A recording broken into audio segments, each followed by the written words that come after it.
Hiresaka ny mikasika ny aratsy andalana mo isika hiakatra efatralina ariary ny sarandalana mampito any Bealanana sy Antsohihy manomboka ny talata 25 Desambra 2024 toy izao hitantsika amin'ny sary izao moa ny fijaliany ireo mpampiasa ny lalana mankany Bealanana sy Antsohihy taterina amin'ny kibotany entany ireo mpandeha izay hiala ao Bealanana ho any amin'ny distrikany Antsohihy. Ireo mpandeha tompony entana dia mandeha tongotra hatreo Antanambola izay vao mitikina fiara tatatra mankany Antsohihy. Nohon io haratsy any lalana io moa dia tsy tafiditra ao Bealanana tampotanana ireo fiara pitatatra indrindra ireo sprinter voatery hampiakatra sarandalana ihany koa izy ireo manomboka ny andro ny talata 25 Desambra 2024 raha 2023 ariary zany teo aloha dia hiakatra efatralina ariary.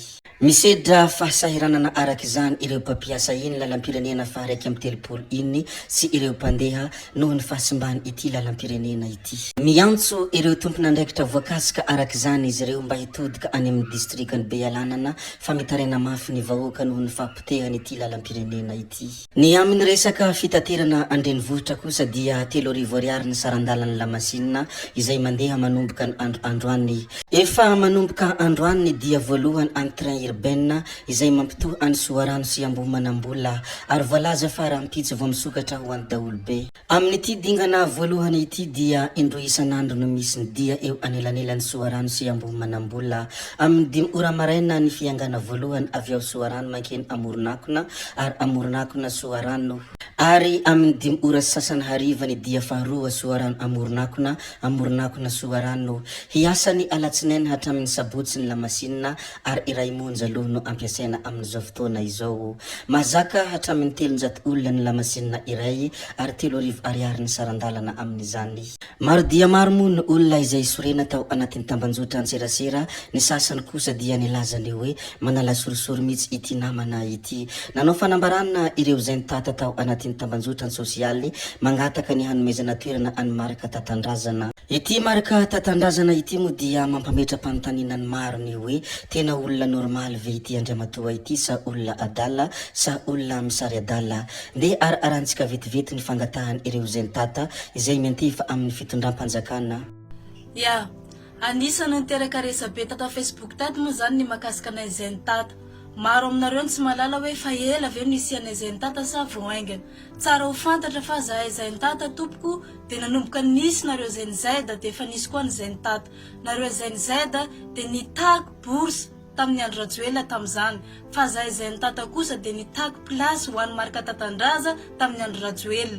Ary rehefa samy tsy nahazo ny zavatra nilayntsika isika de niara-nitolona, niara-niady nanongana ny andro rajoela tamin'ny plasiny teo.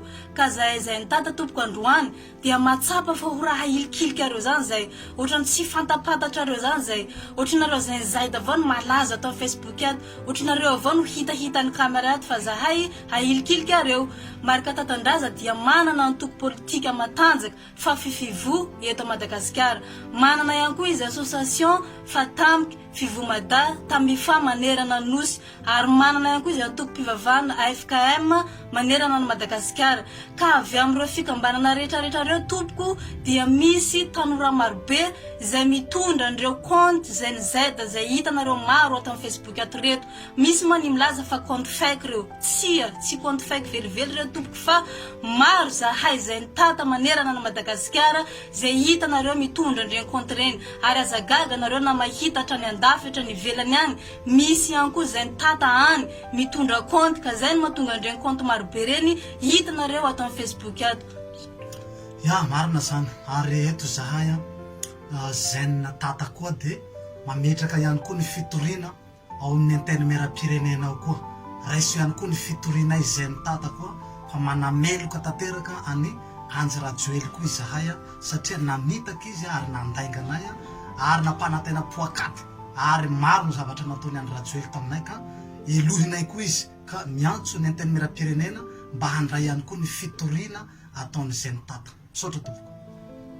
mahitsy sy mazava moa ny fangatahana izay nataony zay ny tata iny, tsy hay moa ny tena andraisana iny fangatahana izay ataon'izy ireo iny, tena zavatra marina ve iny sa sangisangy. Minitra vitsivitsy lasa izay moa dia nilaza tao anatin'ny compte Andriamatoa Flery Rakotomalala ny teny izay nambarany moa dia ny hoe Madagasikara dia firenena fanaovansoa izay nanotafady tao dia nahita loza avokoa. Manoloana io teny izay nambarany Flery Rakotomalala io moa dia nitohan-kevitry ny amin'izay dia ny hoe na iza nanotafady manotafady ary hanotafady na miseho azy ho iza izy na miseho azy ho iza dia tsy maintsy sopiteny ilay tompony Madagasikara ary tsy ela dia tonga ilay valin-kafatra masina ny tany gasy. Izany moa nitohan-kevitra tamin'io hevitra izay nambarany Andriamatoa Flery Rakotomalala io. Ity manaraka izay ho zaraintsika ity moa dia resaka lozam-pifamoivoizana fiaravaventy nitondra vaty noho niharany lozam-pifamoivoizana ny androany tao amin'ny tetezany Betoafo Vangaindrano. Zay ihany koa no namarana ny videontsika ry tompoko vavy sy tompoko lahy koa dia mankasitraka anareo na vitanay hatramin'ny farany